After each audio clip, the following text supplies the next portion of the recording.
Welcome to Burn the Boats, baby. This is Charisse Parviz, holistic health specialist, life, energy healing, and relationship coach.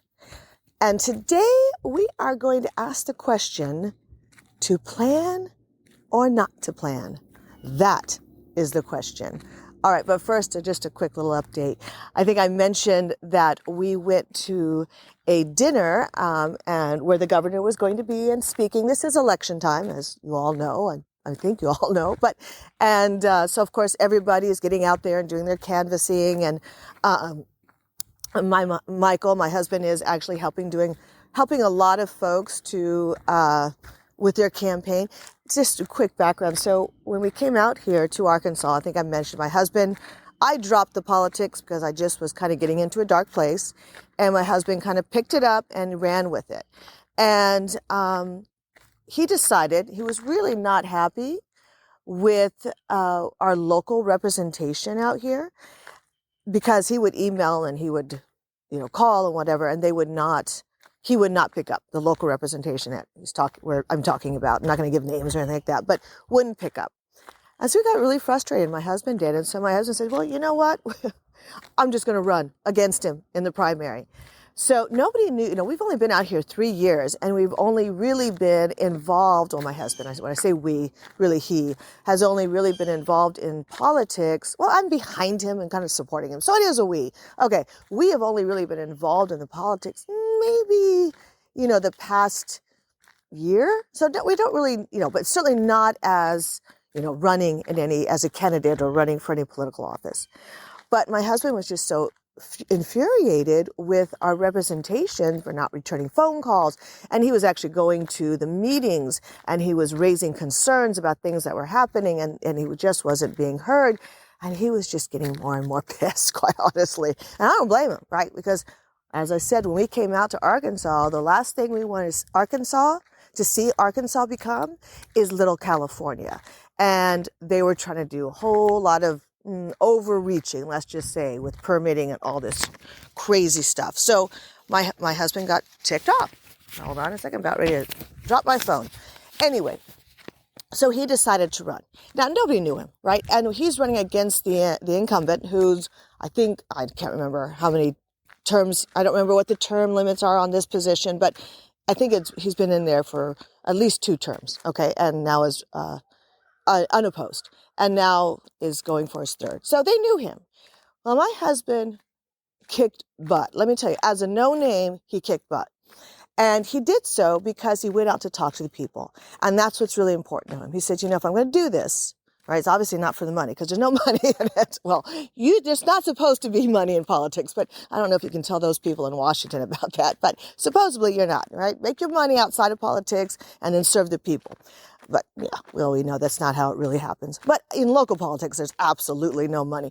So, and that's okay. We knew that. So, and that's not why we did it, right? So it was for the people. And, we're very, very passionate about making sure we protect Arkansas and do our part in doing that.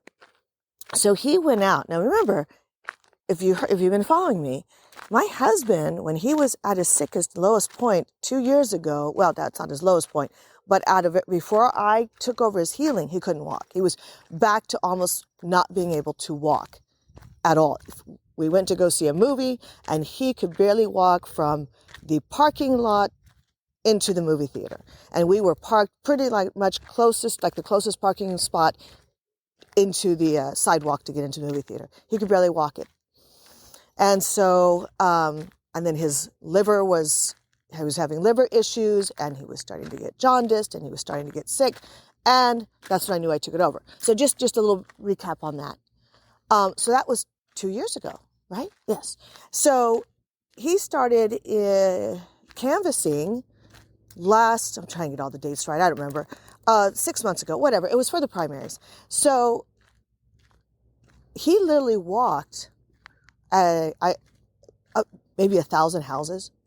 And then he had some folks from the local committee who helped him, and, to pass out his his literature and knock on doors, but he himself walked 1,000 houses. And some of these places were like rural area, right? I told my husband, I said, you need to get a big old button that says who you are from a distance, because people out in the country, they come out here because they don't want people on their property. They want to be left alone. And, so when you wear a big old button, so they can see you coming, and so there's no problems, right? Anyway, nothing but great people. In fact, we met so many wonderful people. He met wonderful people, and then I got to meet through him. Okay, anyway, he did great. He talked to all of, like I said, he walked himself 1,000 houses. And again, this is just for local. So, and then he had, others who helped him out. But everyone he talked to, almost all of them didn't know. I mean, maybe about a handful did, who the local politician that my husband was running against, who he even was.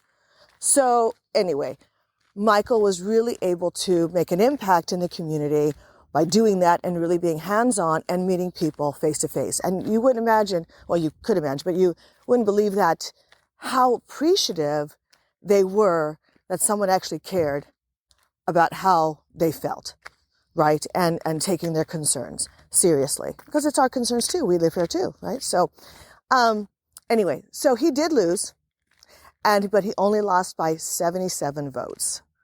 And that's huge. And people were, he did lose. Well, yeah, he lost, but 77 votes as a no-name compared to an incumbent who I think it's been 2 terms that he ran. That's crazy good. So, and here's the thing, what's interesting is, my husband then, of course, called his opponent, who won, and congratulated him, and he said, I think it's right. He called him and he said, oh, hey, it's great that you answered your phone, right? Because of course he wasn't answering his phone previously. And the winner, right? He said, oh, I'm going to answer the phone anytime you call, Michael. Well, I hope you answer the phone anytime anybody calls you, right? But anyway, so hopefully what Michael said is hopefully I kind of, got him on his toes, right? So he's back into actually taking care of the people and feeling a little bit more threatened and less comfortable, so that he actually gets back on his job. And that's the important part. But anyway, because he had such a great success, again, yeah, he lost, but by so few votes. But because he had such great success, other folks are looking to him, local politicians, to help him, campaign and get some ideas and so forth. And because Michael did the analysis and realized what his mistake was, went, oh, yeah, yeah. So he said, next time he figured out what he needed to do differently next time, which of course is always the case we want to do. When something doesn't work out our way, we look at it, we analyze it, and figure out what we can do next time. But so knowing that, if he does decide to run again, and quite honestly, I think he will. Not necessarily for that position, but for another position, but he just doesn't know what God is calling him to do yet. But anyway, so he figured it out, and next time he runs, he will have more experience under his belt. But still, 77 votes, that's pretty killer. So he made such an impact that other people are asking, how did you do it? Well, people want to hear from you. Here's the deal, politicians. People want to hear from you, and they want to hear from you directly, and whether that's a town hall meeting, but a tight one, not like, you're going up there and presenting, but where you can actually stand and meet the people, talk with the people, and hear their concerns. Our politicians have gotten so far removed from the people that they're no longer listening to them. And I don't care whether you're on the right or the left. It's the same. And we need to get back to knowing, hello, the politician serves us, not we them. Right? They're not celebrities. They work for us. Right? So, but we treat them like celebrities. If you're in Washington, you certainly get paid like a celebrity. And, it's, no, they forget their place. And their place is to serve the people. And when they stop doing that, that's when we need to do a little bit of pushback. And that's when we need to get involved. And that's what my husband did. Anyway, so what we did, I'm moving that story along, and let's go right where we were. We went to a dinner for a politician. I think it was state politics. So I'm not going to name names again or whatever. And of course, our wonderful governor was there. And I've been really happy with her. This is, Governor Sanders, right? And I've really been happy with her. And so was able to meet with her and talk with her. She came in and did some great changes, a lot of great conservative changes, which is what we came to Arkansas for, right? If we wanted liberal changes, we go to California. We didn't want that. So we came to Arkansas. So we're very happy that why we came is what we got. So anyway, it was a great time. They did a beautiful setup, and she was there to show her support for the candidate that is running for his position in state. And, it was just a wonderful. It was nice, it was just really casual. Well, yeah, kind of casual, not quite cocktail, but not quite business casual, a little in between. And, hors d'oeuvres and, just really nice. Now, I did plan for these hors d'oeuvres, talking about planning, which I wanted to do today. So how did I plan? I knew that there would be stuff to eat, and I knew there was probably going to be stuff that I didn't want to eat, and stuff that really wouldn't be on my plan. I'm on stage 2 gaps, which, is allows other things, but certainly nothing that was on that table. So what did I do? Well, I'll tell you what I did. I wore an outfit that had a tighter waistband, and so that when I felt my waistband, it would remind me, we do not want to pop out of this waistband, right? And I've done that before with belts. Just a reminder. It's like a little, physical reminder to remind, let's just keep it. So I did eat some. I had some brisket. I had some meat, which was delicious with a local restaurant here. And so I had some brisket, and that's really it. I didn't have anything else really. I had some brisket and I think I had some salami. And I had some cheese. Now, that's not quite stage 2 foods, but, you do what you do where you need to do. You make the best choices you can make from all the options that you have. But there was no sweets. There was nothing like that. It was just meats. I focused on the meats and the proteins. So, and my little tight waistband, not uncomfortably tight, but it would be uncomfortably tight if I had overeaten. So that was my little trick last night. But it was just really, it was in and out, which I like even better. So, it was only like a 2-hour dinner or hors d'oeuvres really, and meet and greet. And which was perfect. It was just like going in, doing all the rounds, meeting all the people, saying hello, and being able to leave right away. And that was kind of always my thing. My husband always makes fun of me because he's more of the social butterfly than I am. He is definitely the extrovert. He likes to get out there and mingle and be around the people and chit chat and do all that. And I guess I call myself an introvert, but I guess it's an extrovert introvert. I like being out there, but it can't be too long. And so whenever I tell my husband, I would say, when we had events to go to, or, networking events, or just whatever events and I'd say, okay, let's hurry up and go so we can get back. I was already looking forward to being back home. And he just laughed. Oh yeah, I know. But yeah, so, okay, today let's get on to what I wanted to chat about. And what I wanted to chat about is to plan or not to plan.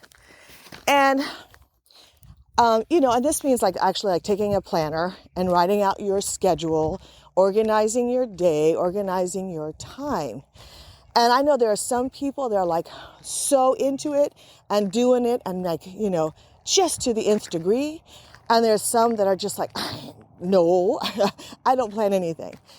So I'll tell you a little bit about where I fall on that spectrum here is that when I ran actually ever since I was in college, because when I was in college, I had already had one child. And so if I hadn't organized my time, I went to school full time, I worked part time. And then of course I had my son and was married. So I had to organize my time pretty rigidly. I mean, it was pretty, if I would not have been able to graduate like I did with high honors if I hadn't. So yeah, planning and organizing my time and looking and say, okay, this is what to do, or what when you'd get your syllabus, and I would break it down by the weeks, and plan backwards where you take the final project and you plan backwards how much you need to do from the end date to where you are now, how much you need to do each week or whatever. Break it down into smaller portions, right? Smaller segments of time. So I was a huge planner, and that worked really well. And pretty much I was a huge planner all the way up until I left my studio, my performing arts school. And when I left my performing arts school, I stopped planning. Well, I think I told you I was just not really in a frame of mind of knowing what the heck I wanted to do in my life. So it was kind of like, what do I plan for? But I did get involved with a planning. There's a very, well-known planner, it's called, I'm not going to name the name, but it's a planner company, and you can learn to teach how to use this planner. It's a really, really in-depth planner. Like, everything is planned. I mean, everything is planned. Goals, dreams, key projects, everything. So it's really for the professional. It doesn't have to just be used for the professional, but it typically is, and it's for organizations and professionals. So I thought, that's great. I mean, I love planning, right? So I became a trainer because I thought this would be really great to teach if I want to teach. This is before I decided I wanted to become a coach or the traditional naturopath or anything. So I did it. I was really gung-ho with it for about 6 months. And then I just got so sick of planning, I just dumped it all. I was like, I'm done. I am so done with planning my life and committing myself to every detail of my life. I just got sick of it. I'm just like, this is ridiculous. I mean, if my life has to be planned to the minute almost, then you know what? I'm not living my life. I'm just planning to live as opposed to actually living.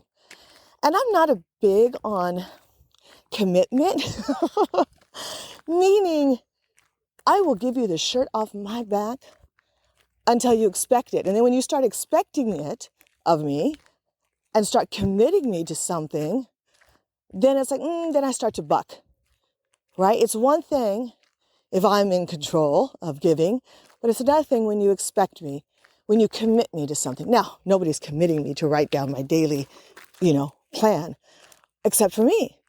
But just the idea of having to write everything down at that point in my life was just like, I'm not going to do this. This is ridiculous. I'm going to live my life. So for about a year, maybe a year and a half after that, I didn't plan. I mean, I was already now working and doing all these things and in my practice, but I wouldn't write this thing down in a damn journal. I was like, not going to do it, right? In a day planner, okay? So I would just do Post-it notes. Because to me, a Post-it note is, it's non-committal. It's a Post-it note. Write it down, stick it on my computer, and walk away. Throw it away, whatever, and I didn't miss any important meetings or anything like that, right?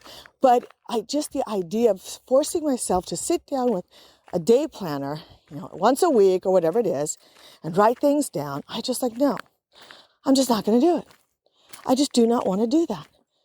That's not my life, just sitting here and planning it. Okay, so I went from being an extreme planner.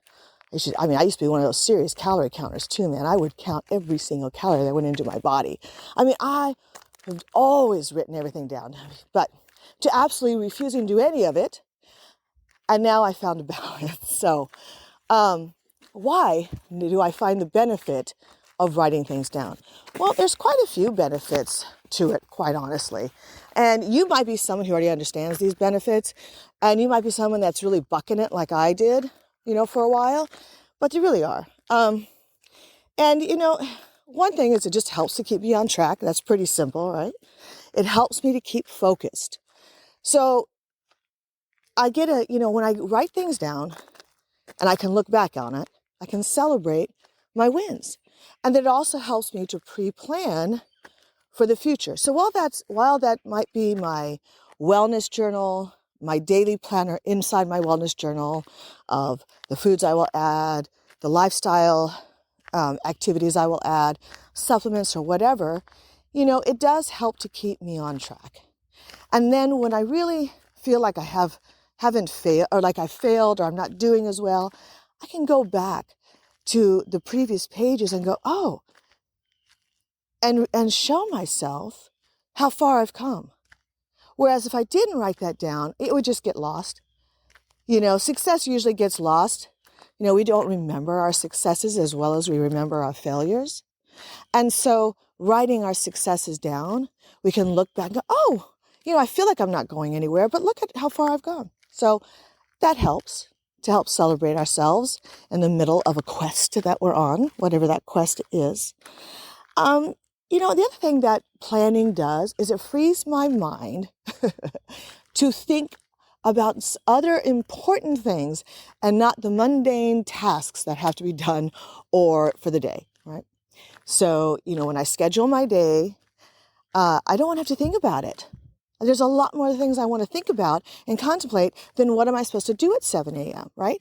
So writing things down really helps me to free my mind for creative thinking, for, creating choreography for my dance class that I'm going to be shooting soon and putting up virtually, or whatever, my yoga classes, or working with my clients, or coming up with new techniques to help my clients, or whatever it is, that I can actually free my mind for more fun things than remembering, what I need to eat, what I need to do, what's happening at 2:00, right?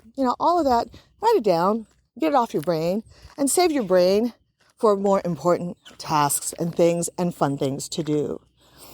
The other thing is that what I found too, writing things down. So I'm not the writer, the planner like I used to be. I still plan, but not like I said, the nth degree that every minute of every day has to be written down and lived by. No, like it's a religion. No, right? I write it down. So here's my process for planning now. I start off with a clean slate. The first thing I do is I look at my schedule and what is always reoccurring. If that works for me and I don't want to change it, I just write it down in the planner, right? I have my ideal week and I write that down. So what I know I do consistently over and over and over again, maybe my wake up time,